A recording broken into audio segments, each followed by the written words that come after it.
the agent, Ryan Williams, calls Jordan Sorrells. And during that conversation, Ryan conveys that Ole Miss has been coming hard after Luke. Sorrells confirmed, he went with the agent, he said, are you talking about the same Luke that's been enrolled, enrolled at Clemson, that's been in class, that's moved here, that's signed with Clemson? And the agent assured him, yes, the same one. But he also assured Jordan Sorrells that Luke had no intention of leaving Clemson, but just thought y'all should be in the loop and check up on him tomorrow.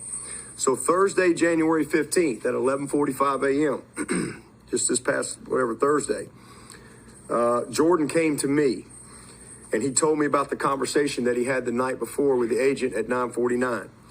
And so I told Sorrells, I directed Sorrells, hey, I don't know. I said, who's their GM? He said his name is Austin Thomas. I said, will you reach out to their GM? He said he knows him. And I said, listen, this guy has been a head coach for 4 weeks. I said, you reach out to the GM. I'm going to give him some grace. And you let him know that we know what's going on, all right? And if he doesn't cease communication, I'm going to turn him in. And so I really thought that would be the end of it, but it wasn't. So after that was 11:45. At 12:10, Jordan communicated to Austin Thomas via text because he was unable to reach him on the phone. And just a few minutes later, at 12:14, they both connected on the phone. The Ole Miss GM, Austin Thomas, and Jordan reiterated our stance one more time. The GM assured Jordan that he had communicated to the agent that he wanted no part of this and that his relationship with Jordan was more important to him than Luke Ferrelli. But that Pete Golding just does what he does, quote, unquote. So at 1:30, Sorrells met with Luke face-to-face in his office. And Luke communicated to Jordan and to Ben Boulware that Pete texted him on Wednesday morning, the head coach at Ole Miss, when he was in his 8 a.m. class. And he said, the text message said, I know you're signed. What's the buyout? And he also, Luke said that Coach Golding also texted him a picture of a $1 million contract.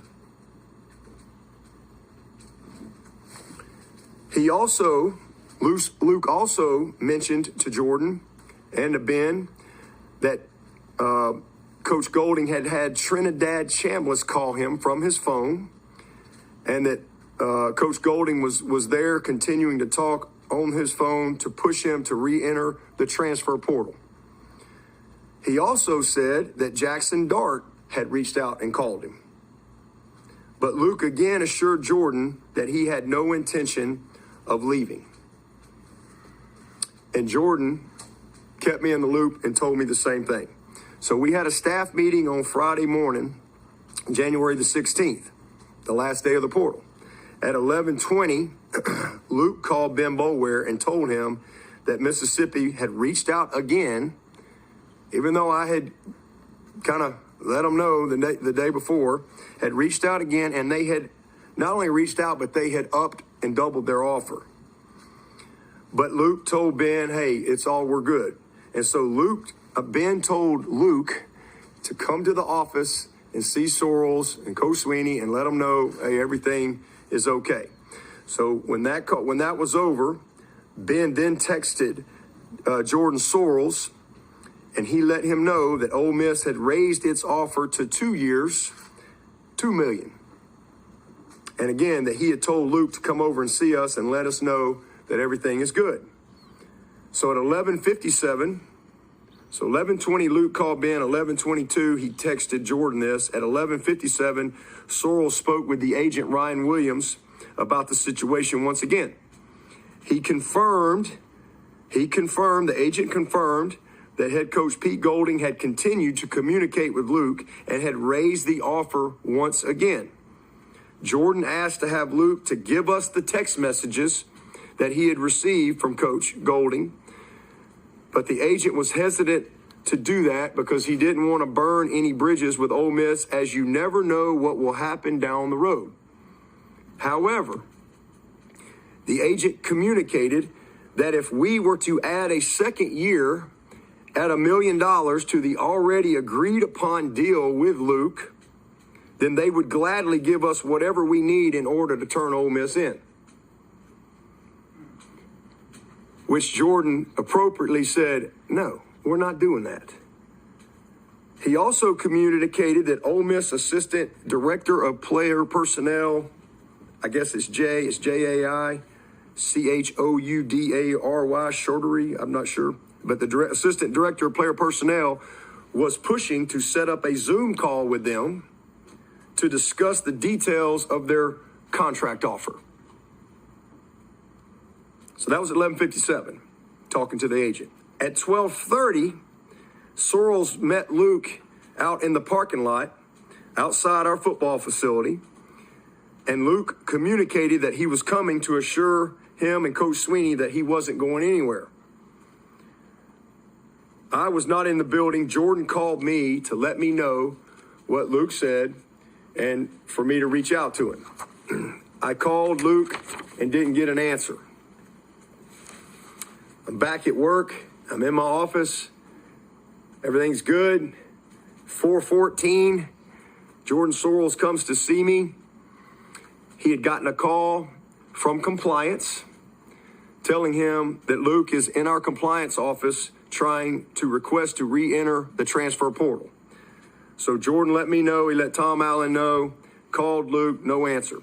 At 4:19, Jordan called the agent, Ryan Williams, again to alert him that Luke had requested to enter the portal. He responded via text to let him know that he was flying. Sorrells texted, Luke just reached out to our compliance and requested to go in the portal. What the heck is going on? The agent's response was, oh, bleep. Let me try and find out. At 4:40, Sorrells and Coach Allen arrived at Luke's apartment. Luke was in the driveway when they got there. His immediate response was, I'm going to Ole Miss. Coach Allen and Jordan spent some time talking to him, and when they departed, he just said, hey, I need to clear my head. At 5:39, Jordan spoke with the Ole Miss GM, Austin Thomas, again to let him know that we knew all that was going on and that we were going to pursue all options to hold them accountable for tampering.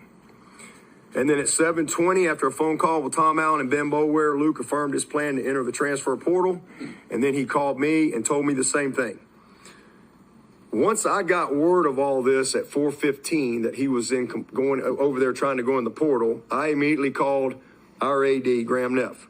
I also called Commissioner Phillips. He also called the SEC commissioner and others. So, this is obviously a crazy time. We turned everything in to the NCAA.